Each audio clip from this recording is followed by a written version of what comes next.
Kind of what sparked my intro to DIY was when I took the underground DIY class freshman year at DePaul. It ended up happening because of the friends that I made, so I ended up going to shows with them, and that's kind of what sparked it. Other than me just liking music, it was just me being in that class and it just being like the topic.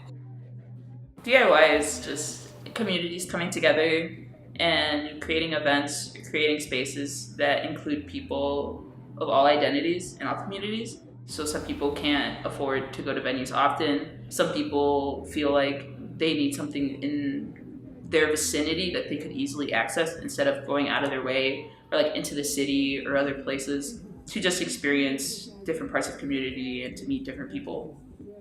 So it comes out of like a necessity to socialize and be part of communities. To my knowledge, a lot of venues start because a handful of people believe that the community would benefit from there being a space there, like a DIY space, or it's friends that want to be part of the DIY culture, so they end up making a venue to be part of it. So it's pretty interesting to see, but that's from my experience. There's been like so many rapid changes, so it's really interesting. Some places are focusing on improving their venues. A lot of places are always changing the people that live there. So a lot of places have closed down.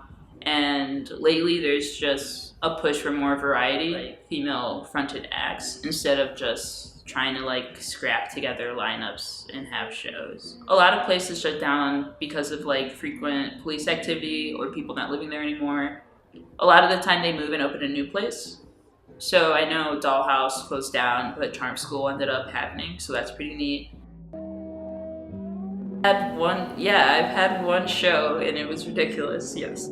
It was way too full here when there was a show here. There were like over 150 people for sure. It was like right after we moved in, so we didn't have that much furniture.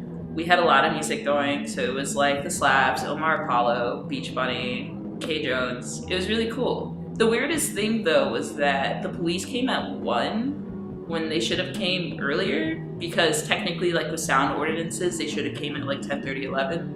And you know, like parties get out of hand, it's fine. And we're like, yeah, we're just like raising money for our friend's brother who was sick. They're like, oh, do you have a social media post about this? And we're like, yeah. And then we showed it to them and they're like, well, all right. And then they like left. It's really weird because it's just nothing bad is necessarily happening. Like they would care more if there was a fight or something, or like a lot of excessive like underage drinking or something. When it comes to bands hearing about a venue, a lot of it has to do with friends that have played at those spaces, people that have told them about the spaces, or them just like really digging through DIY Chicago. A lot of the time it has to do with the people running the space. I know there's certain venues that don't want to host the same local bands twice within the same year. So a lot of it is pushing to make sure like they're actively listening to new acts in the scene. I'm usually down to just let whatever happen. I usually expect someone to be at the door asking for donations. I anticipate to maybe see like 1 or 2 people I know. That's pretty much like the only expectations I have. There's definitely like frowned upon things to do in DIY. And then there's like the go-to like rock on, like this is awesome type of DIY. Pot and alcohol are usually like, you know, they're around. But like other drugs are just like a lot for me. Definitely something to avoid would be to just like post the address everywhere, unless if the venue's okay with it. I think it enhances the community in terms of creating other experiences outside of music, that people are able to just experience art in itself in just different formats.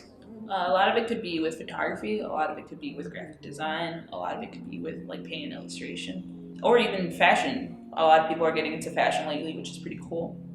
But there's different routes that a lot of people take to express themselves, and it's just really neat to see that in the community.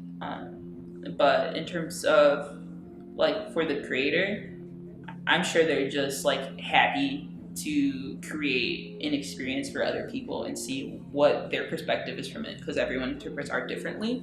Things or experiencing things or seeing things from a different perspective that they haven't seen before. So it's just really cool to learn how other people see what they've created.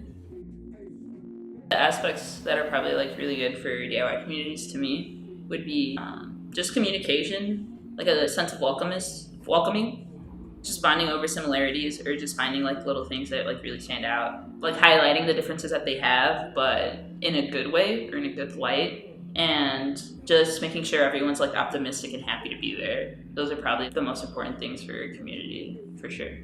I'm a fan of DIY. I've seen bands in DIY spaces I would have never seen. Becoming a fan of them and seeing them like progress has been like the coolest thing. What's really cool about DIY is like there's always new people. It creates like spaces that are just a lot more inviting, and it makes people like me with anxiety feel less anxious to meet new people. So that's probably the coolest thing about it.